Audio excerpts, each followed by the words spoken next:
চেষ্টা করেছে যে কিনা? উনি আমাকে, উনি এবং ওনার স্যার, আমি আবারও বলবো যে উনি এবং ওনার ক্ষমতাবান ভাই, পরিচিত লোকজন, বোন, যারাই হোক না কেন সবাইকে দিয়ে আমাকে খুব থ্রেট দিয়েছেন যেন মামলাটা তুলে নেই, না হলে আমাকে নানা রকম হুমকি ধামকি দিয়েছেন, নানা রকম ভয় ভীতি দেখিয়েছেন যেন আমি মামলা তুলে নেই, না হলে আমার ক্ষতি করা হবে, আমাকে নানাভাবে অসম্মানিত করা হবে। এবং উনি লাইভেও অনেকবার এসে আমাকে অসম্মানিত করে গেছেন, অনেক কিছু বলে গেছেন।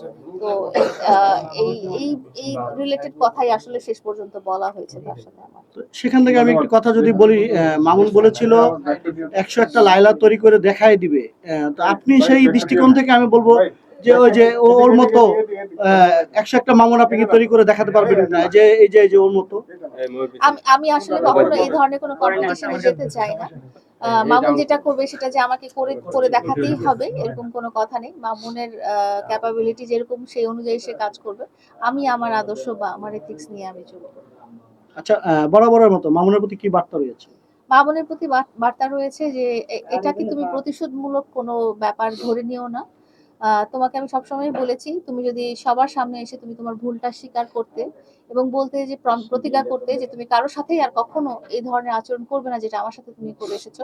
আমি তোমার ভালোবাসার মানুষ হয়েও, তোমার এত ভালোবাসার মানুষ হয়েও তুমি আমাকে এইভাবে শারীরিকভাবে কষ্ট দিতে পেরেছো।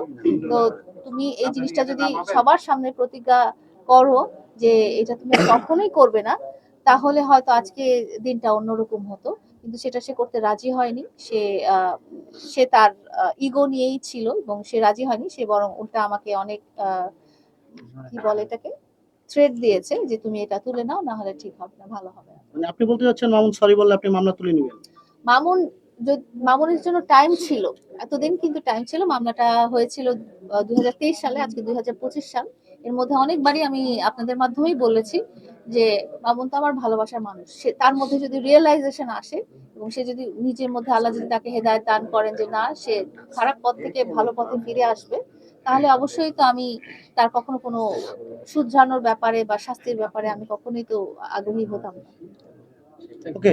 এখন যদি মামুন শুধরিয়ে আবার যদি ফেরত আসতে চায়, ভালোবাসার একটা মিনিং আছে, যে তাকে ভালোবাসে যত বিপদই ফেলুক সে তাকে ক্ষমা করে দেয়, সেই ক্ষেত্রে আপনি মামুনকে আবার গ্রহণ করবেন কিনা? যেটা হয়েছে যে মানে এই মামলাটা হচ্ছে 23 সালের, আজকে 25 সাল, মোটামুটি 1.5 বছরের বেশি টাইম হয়ে গেছে। এই 1.5 বছরে যখন তার মধ্যে ওই উপলব্ধিটা কাজ করেনি, তাহলে আমার মনে হয় এটা আর কখনোই কাজ করবে না। আমি ভালোবাসার নিদর্শন দেখেছি, 5 বছর পরেও ফেরত চায়, 10 বছর পরেও ফেরত যায়, এরকম অনেকেই করছে। এরকমের যদি হয়, মামুন ফেরত আসে, সেই ক্ষেত্রে আপনি কি করবেন? এই মুহূর্তে আর সম্ভব না আসলে আমার লাইফে ফেরত আসার, বাট আমি দোয়া করবো সে যেন তার নিজের লাইফটা সুন্দর করে গুছিয়ে নেয়, এটাই আমার দোয়া থাকে। লায়লা বিয়ে করছে কবে? লায়লা যে মুহূর্তে একটা সুইটেবল জীবন সঙ্গী পেয়ে যাবে তখনই বিয়ে করে ফেলবে এবং আপনাদের সবাইকে দেওয়া হবে। আপনার পাশেই তো বসে আছে কেমন ক্যান্ডিডেট। ছেলে লায়লা পছন্দ? আহ, যার কাছে আমি খুব কমফোর্টেবল ফিল করব, আমি খুব কমফোর্টেবল ফিল করব, সেও আমার কাছে কমফোর্টেবল। সেই লোকটি কি আপনার পাশে বসে? না, এখনো অনেক অপেক্ষায় আছি আর কি। তার কি কি থাকতে হবে যোগ্যতা? তার যোগ্যতা এটাই, সে একটা ভালো মানুষ হতে হবে, সৎ মানুষ হতে হবে। শেষ করে আপু, মামুনকে আপনি মনের থেকে সবসময় মামুনের ভালো চান, অথচ আজকে আপনি ফেসবুকে একটা স্ট্যাটাস দিয়েছেন যে আপনি আজকের এই মামলার যতটুকু রানিং এ আছে, এতে দেখে আপনি অনেক খুশি।